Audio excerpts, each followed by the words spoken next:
Good morning, students. Through this video, I would like to share some information about local self government. In previous class, we have studied about meaning of government and various forms of government.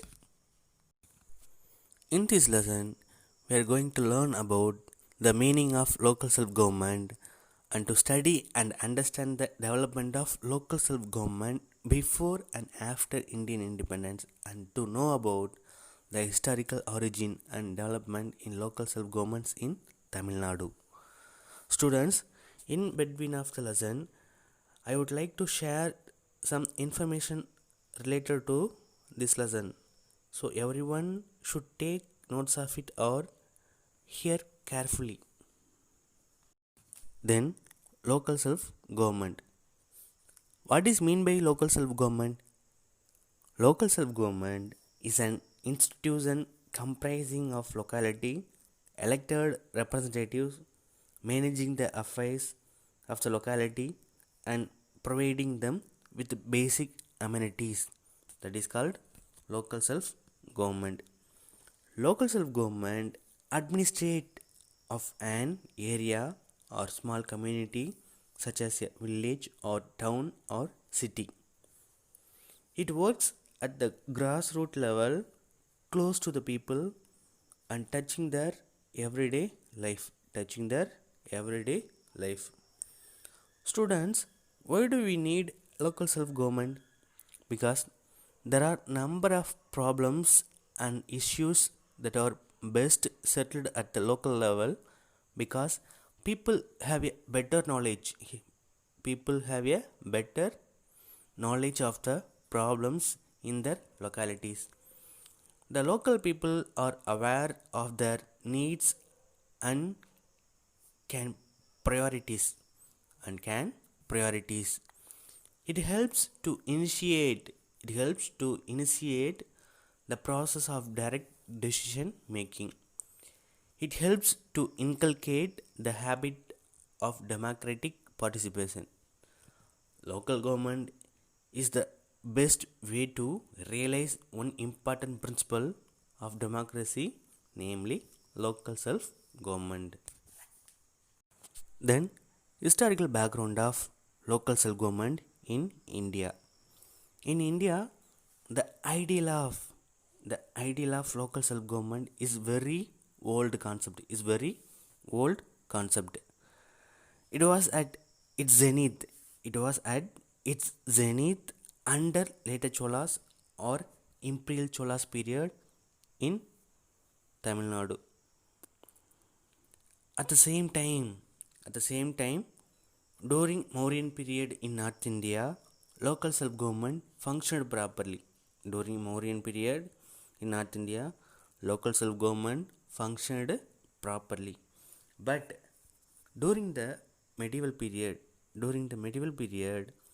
local self-government declined due to the onslaught of feudalism. The local self-government was revived. Local self-government was revived during the British period in the last quarter of the 19th century. With Western orientation of training. In democracy with Lord Ripon's resolution in 1882. Lord Ripon was known as the father of local self government for laying the foundation of local self governments in modern times. Under the Government of India Act 1935, the provincial autonomy was introduced. Provincial autonomy means independent rule. The provincial government ruled independently. This act came into force in 1937. It is the longest act. After independence, the Gandhian ideal of Gram Swaraj greatly influenced the constitution maker. The Gram Swaraj greatly influenced the constitution makers. Lord Ripon. Full name of Ripon, George Frederick Samuel Robinson. Full name of Ripon, George Frederick Samuel Robinson. He was born on October 24, 1827 in England. In 1880, he was appointed as Viceroy of India. He appointed as Viceroy of India by Gladstone, the Prime Minister of England. Lord Ripon to have granted the Indians' first taste by introducing the local self-government in 1882. He laid the foundation of representative institutions in India. His scheme of local self-government developed the municipal institutions which had been growing up in the country ever since. He led a series of enactments in which larger powers of local self-government were given to the rural and urban bodies, and the elected people received wider rights. Then, what are the salient features of the 73rd and 74th Amendment Act of 1992?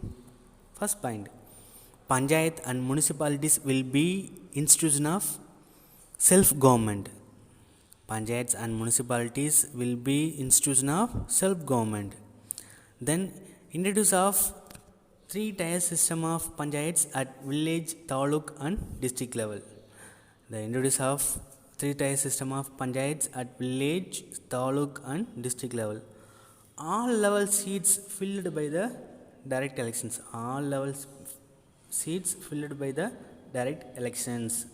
People put the vote and elected the representative.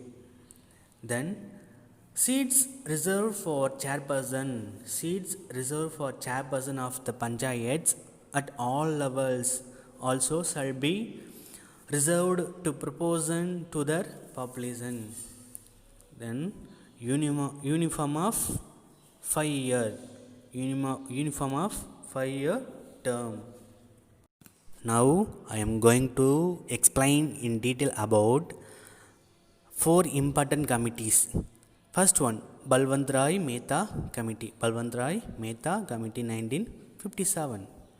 The Balwant Rai Mehta Committee was a committee originally appointed by the Government of India on 16 January 1957. The chairman of this committee was Balwant Rai G. Mehta. The committee submitted its report on 24 November 1957 and recommended the establishment of the scheme of democratic decentralization, which finally came to be known as Panchayat Raj. The committee specific recommendations of the 9 points. First one, establishment of a 3-tier Panchayat Raj. Grama Panchayat at the village level, Panchayat Samiti at the block level and District Parishad at the district level. Then second one, the village Panchayat should be constituted with directly elected representative, whereas the Panchayat Samiti and Zilla Parishad should be constituted with indirectly elected members. Zilla Parishad means district Panchayat. Zilla Parishad means district Panchayat. Then all planning and developmental activities should be entrusted to these bodies. All planning and developmental activities should be entrusted to these bodies. The district collector should be the chairman of the Zilla Parishad. The district collector should be the chairman of the Zilla Parishad. A system should be evolved. A system should be evolved to effect further devolution of authority in future.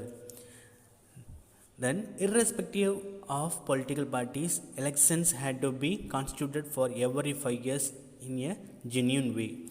Irrespective of political parties, elections has to be constituted for every 5 years in a genuine way. These recommendations were accepted by the National Development Council in January 1958. Then, Ashok Mehta Committee.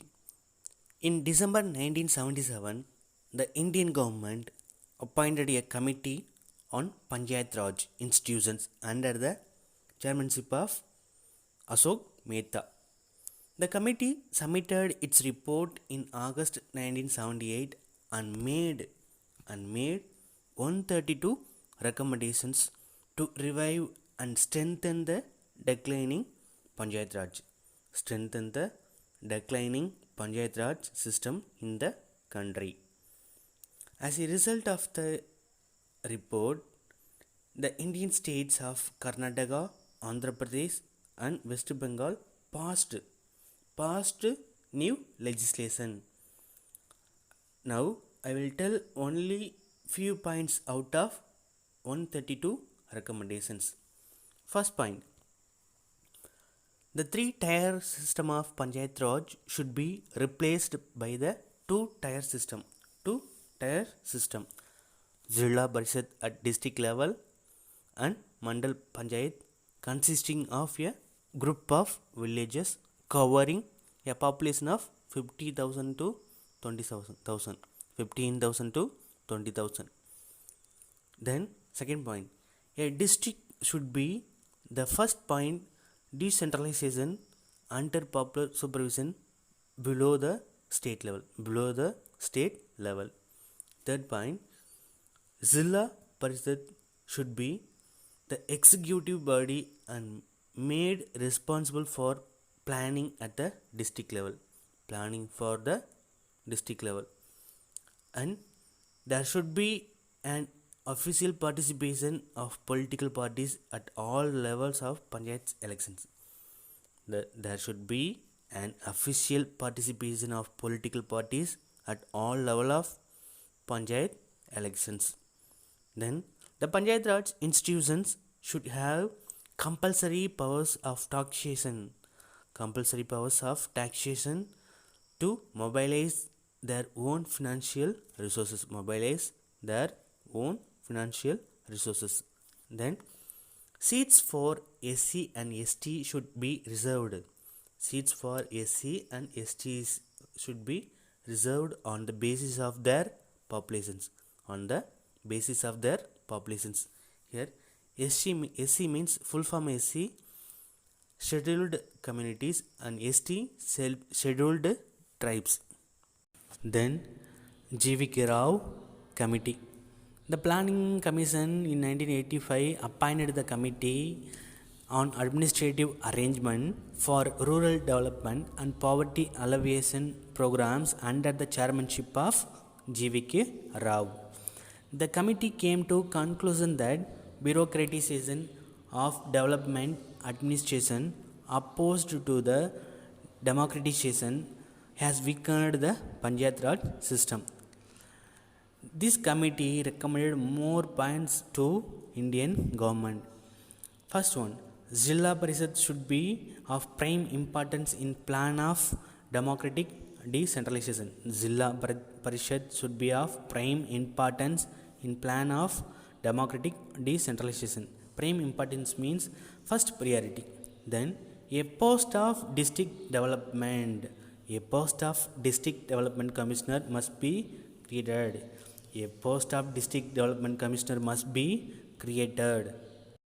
Then L.M. Singhvi Committee. Lakshmi Mal Singhvi Committee was appointed in 1998 by Indian government. First point, the constitutional recognition to the Panchayat Raj institutions. Second point, Nyaya Panchayat should be created for a cluster of village. Nyaya Panchayat means Dispute resolutions, for example, mini court in villages. Nyaya Panchayat should be created for a cluster of villages. Then recognize villages to make Gram Panchayats more viable. Recognize villages to make Gram Panchayat more viable. Then more financial resources for village panchayats. Indian government spend more financial resources for village panchayats. Then emphasized importance of the Gram Sabha, called it as the embodiment of direct democracy. Then salient features of the Tamil Nadu Panchayat Raj Act 1994. What are the salient features of Tamil Nadu Panchayat Raj? First point, a three-tier system. A three-tier system. Village level, taluk level and district level. Then Gram Sabha. In a year, 4 times each villages in Tamil Nadu conduct meeting of Gram Sabha. Then establishment of election commission. Establishment of election commission. Then constitution of finance commission. Fifth point, reservation of seats for SC ST proportionate to their populations. Reservation of seats for SC STs proportionate to their population. Then 1/3 reservation of seats for women. 1/3 of reservation of seats for women. Then last point, constitution of district planning committee. Constitution of district planning committees. Each district have a planning committee. Now I would like to share one information. The Chief Electoral Officer of Tamil Nadu, Satyaprada Sagu, IAS. Thank you, students. Thank you for watching the video.